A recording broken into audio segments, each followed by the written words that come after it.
वारिस जी से एक सवाल मुझे पूछना है, औरंगजेब के मजार पर जाकर सजदा करने में आपको बुरा नहीं लगा था वारिस पठान? आप ही की पार्टी के नेता गए थे ना?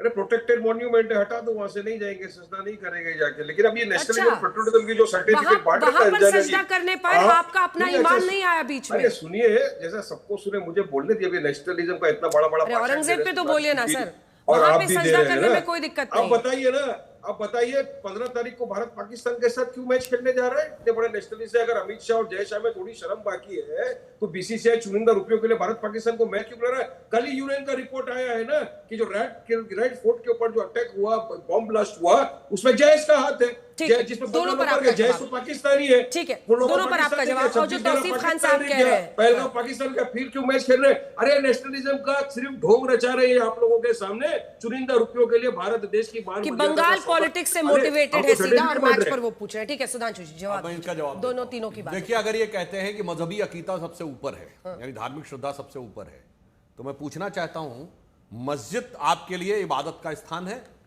तो ये बाबरी मस्जिद वर्ड क्यों है? एक बादशाह का नाम क्यों है उसके साथ? इस्लाम अम्र रसूल है, अम्र बादशाहत नहीं, अम्र सियासत नहीं। क्यों नहीं आपका सर शब्द से झुक जाता है? चलिए वो लुटेरा था, वो था, आप लुटेरा ना मानिए, एक आदमी का नाम मस्जिद के साथ क्यों है? हमारे यहां नहीं है कोई पृथ्वीराज चौहानी मंदिर, हमारे यहां नहीं है कोई राजा के नाम का मंदिर, और आपके यहां ये है। तब इनका वो आड़े नहीं आता। और मैं ये भी याद दिलाना चाहता हूं, अभी तौसीफ भाई बहुत बोल रहे थे हिंदी और बंगला में लड़ाना चाहते हैं। क्यों भाई?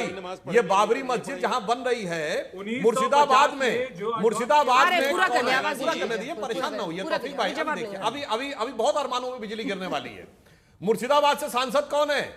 यूसुफ पठान, गुजरात से आता है, गुजराती है, एक शब्द बंगला का नहीं बोल सकता है, मगर इसके बावजूद अधीर रंजन चौधरी जो बंगाली है, बंगला बोलता है, वो हार जाता है। मतलब साफ है, हिंदुओं के लिए कहना है तू हिंदी देख, तू बंगला देख, तू जात देख, तू पात देख। मुस्लिमों के लिए कहीं से भी आ जाओ, तब गुजराती से प्रॉब्लम नहीं है मेरे भाई। इसीलिए मैं कहना चाहता हूं, और जनगणमन की बात असदुद्दीन ओवैसी जी उस समय भी बोले थे, कुछ लोग नहीं खड़े हुए थे कि संविधान में कहां लिखा है जनगणमन के ऊपर खड़ा होना।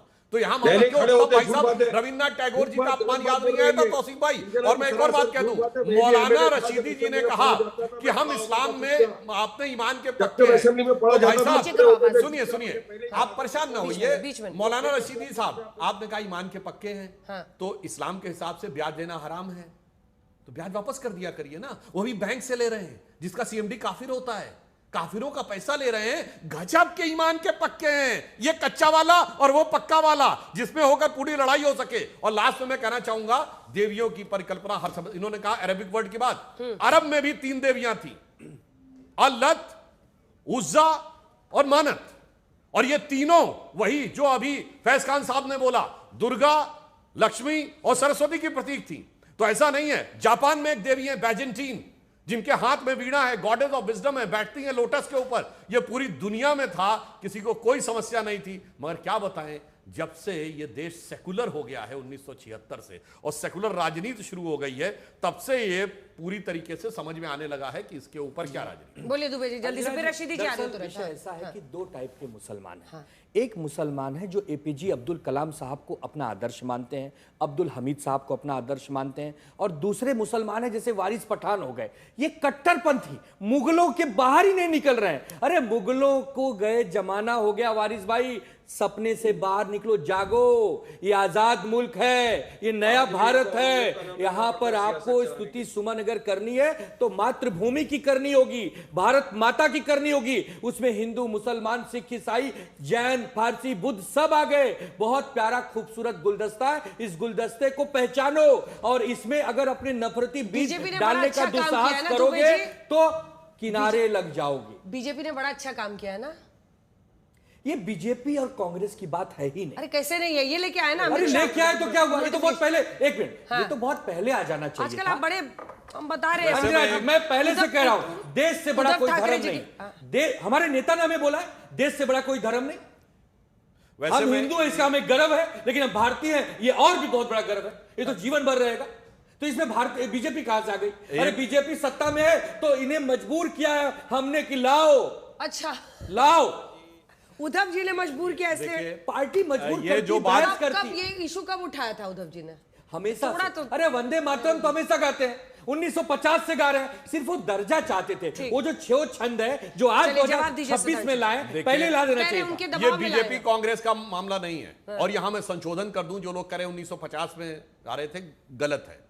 14-15 अगस्त 1947 की रात जब स्वतंत्र भारत अस्तित्व में आया था, जिसमें नेहरू ने ट्विस्ट विद डेस्टिनी की फेमस स्पीच दी थी, उसकी शुरुआत वंदे मातरम गा के हुई थी। सुचेता कृपलानी ने गाया था, स्वतंत्र भारत अस्तित्व में आया है वंदे। और तब तक, एक मिनट सर, तब तक जनगणमन राष्ट्रगान के रूप में अंगीकार नहीं हुआ था।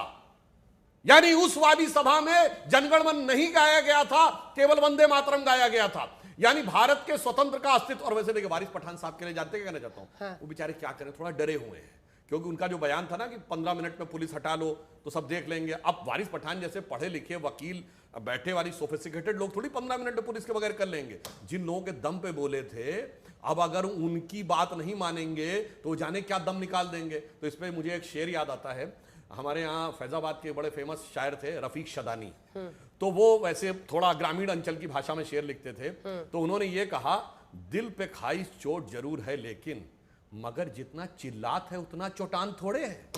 और नाम में, और उसको अन्यथा पर्सनल मत लीजिएगा वारिस पठान साहब, नाम में लिखत है खान जरूर, लेकिन हर किसान हर खान दिल से पठान थोड़े।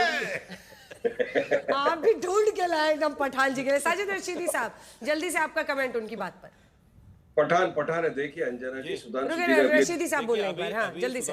सुधांशु त्रिवेदी जी ने 2-3 बातें कही। हाँ सुधांशु त्रिवेदी जी ने 2-3 बातें कही। एक तो उन्होंने कहा कि अरब के अंदर 3 बुत थे, लात, उज्जा और मनात। हाँ थे, लेकिन नबी पाक सल्लल्लाहु अलैहि वसल्लम के नबी आने के बाद में उन तमाम बुतों की पूजा को मना किया इस्लाम ने। आज भी मना है बुतों की पूजा।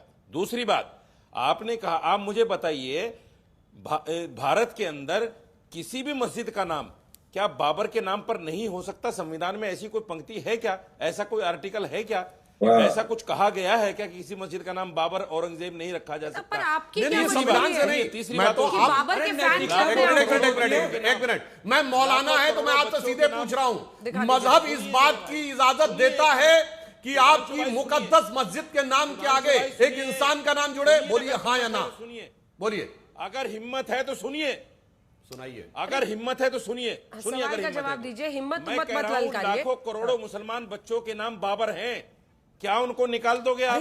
क्या उनको निकाल दोगे देश भाई से? क्या बात आप कर लाखों रहे हैं? करोड़ों बच्चों के नाम मुसलमानों के जो बाबर हैं। बच्चे हैं निकाल दो देश से वो उनको। मॉर्टल हैं, वो आदमी हैं, अजीब वो बात है। डिवाइन नहीं है। बाबर जो उनका 500 भगवान से साल कोई पहले कनेक्शन मर नहीं गया, है। इतनी- और जो मस्जिद है आप कहते हैं ये इबादत गाह है, क्यों है बाबर से? ये आपके लिए मुकद्दस है, इसमें बाबर कहां से आ गया बताइए? आप इतना डरे हुए क्यों है बाबर से? 500 साल पहले जो मर गया, ताई था वो, आज उसकी- वो एक आक्रांता था, इस देश से उसका कोई संबंध नहीं था, इसीलिए हम लोग बाबर का नाम सुनते ही बेचैन हो जाते हैं। वो बाबर का हमारे देश से कोई लेना देना नहीं था, वो अफगानी था, वो विदेशी था, इसकी पुष्टि है, ये आप भी जानते हो।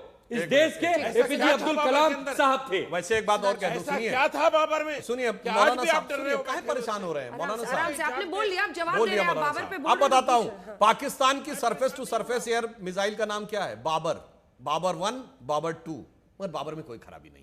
अब मैं कहना चाहता हूं, लोग कहते हैं जो पश्चिम बंगाल है, यहां एक दिन हमारी सरकार नहीं रही है, सबसे खराब माली हालत है मुसलमानों की तो पश्चिम बंगाल में, और सबसे अच्छी है तो गुजरात में, जहां हमारी सबसे लंबे समय तक शासन रहा है। मैं पूछना चाहता हूं अंजना जी, ये जो लेफ्ट लिबरल सेकुलरिस्ट रैशनलिस्ट आके बोलते थे राम मंदिर पे तो स्मारक बना देना चाहिए, पुस्तकालय बना देना चाहिए, अस्पताल बना देना चाहिए, और इंस्टीट्यूशन बना देना चाहिए, उसमें से कोई नहीं बोल रहा है कि भाई जहां पे तथाकथित बाबरी मस्जिद बन रही है वहां पे एक अच्छा स्मारक बना दो, वहां पुस्तकालय बना दो। मुसलमानों के लिए जो बहुत पिछड़े हैं, बकौल सच्चर कमीशन कहीं कहीं पर शेड्यूल कास्ट से खराब स्थिति में हैं, उनके लिए कोई अच्छी चीज बना दो। अरे सारे सेकुलरिज्म के सूरमा मुंह में दही जमा के बैठ गए, और जब हिंदुओं की बात आती है सब ज्ञानदेव पाड़े बन के बोलना शुरू कर देते हैं।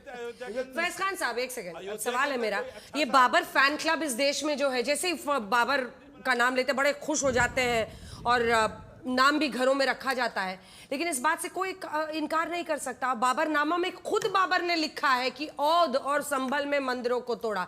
बाबरनामा में बाबर ने खुद लिखा है कि उसके पिता उसको कहानी सुनाते थे भारत के मंदिरों को। वो तो समरकंद में राज करना चाहता था, वो भारत आया ही था मंदिरों को लूटने के लिए। बिल्कुल बिल्कुल सही बात है। मैं आपकी इस बात का जवाब दूंगा। थोड़ा साजिद रशीदी साहब को मैं करेक्ट कर दूं। जब काबा शरीफ पर हमला हुआ था हाथियों का, उस समय 360 बुत थे और तब अल्लाह ने अबाबिल चिड़िया को भेजा था काबा शरीफ को बचाने के लिए, यानी वो 360-65 बुत भी बचाए गए अल्लाह के द्वारा। उस पर बिल्कुल एक आयत, मतलब एक सूरा आया है, अलम तरा कैफा फाला रब्बुका बिअस्हाबिल फील। उस समय बुत मौजूद थे। बिल्कुल टेक्निकल बात है, इसको थोड़ा उठाकर देख लीजिएगा। अब बाबर की बात मैं आपको बताता हूं। देखिए, बाबर जो है वो एक आताताई था, आक्रांता था, आतंकवादी था और दुष्कर्मी था और हिंदुओं का दुश्मन था और मंदिर तोड़ू था। सुनिएगा मेरी बात में। और इसके नाम क्यों रखे जाते हैं और बाबर के नाम से मिसाइल और गौरी के नाम से मिसाइल क्यों बनाई गई? हिंदू गजनी के नाम से बनाई गई, नीचा दिखाने के लिए, हिंदुओं को मैं एहसास कमतरी डालने के लिए, इंफीरियरिटी कॉम्प्लेक्स डालने के लिए। आप जाकर दिल्ली में जाकर देख लीजिए, जहां पर कुतुब मीनार है, कुव्वतुल इस्लाम मस्जिद, क्लियर लिखा है जैन मंदिरों को तोड़कर मस्जिद की सीढ़ियों में डाला गया। कोई नाम और भी रख सकते थे, लेकिन हमने पृथ्वी के नाम पर मिसाइल बनाई, पंच तत्व के नाम पर पृथ्वी अग्नि। उन लोगों ने उसे पृथ्वीराज चौहान से जोड़ा और गौरी मिसाइल बनाई, गजनवी मिसाइल बनाई। क्यों? क्योंकि यह बताने के लिए कि भैया पृथ्वीराज चौहान को मोहम्मद गौरी ने हराया था या गजनवी ने हमला किया था। हमको इंफीरियरिटी कॉम्प्लेक्स में डालने के लिए नाम जानबूझकर रखे जाते हैं। नाम संविधान के विरोध में नहीं है, लेकिन मानसिकता गंदी है, छोटी है, ओछी है, खोटी है, छिछोरी, और इस मानसिकता का विरोध करते हैं। जो नाम के लिए बोला, मैं एक चीज ऐड कर देना चाहता हूं। देखिए, अभी बांग्लादेश में जो जीते हैं तारिक रहमान, करोड़ों लोगों का नाम तारिक होता है, और आपको पता है ये तारिक किसके नाम पे होता है और तारिक का अर्थ क्या है? ये तारिक बिन जायद जो 7वीं सेंचुरी का था, जिसने कि स्पेन और पुर्तगाल तक जीत लिया था, उसके नाम पे लोग तारिक रखते हैं। जबकि आपको पता, अरबी में तारिक शब्द संस्कृत के तारक से आया है, यानी जिसका अर्थ होता सूर्य।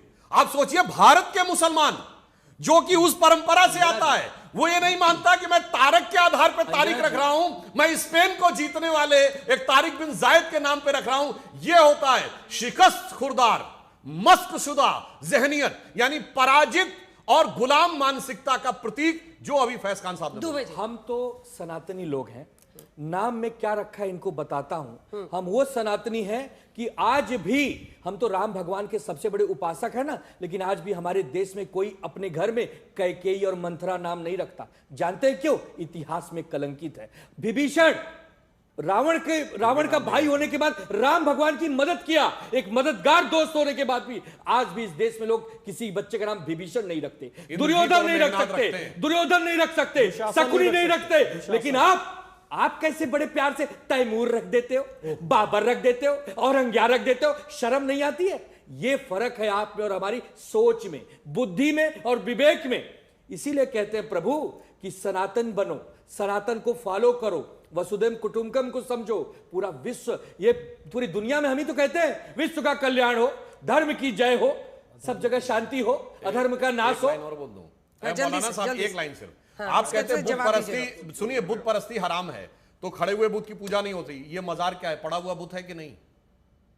और उसमें फूल भी चढ़ते हैं, चादर भी चढ़ती है। अब बताइए साहब, बिल्कुल ईमानदारी से बताइएगा, दो सवाल हमें बताइएगा। आप आलिम फाजिल हैं इस्लाम के, बताइए।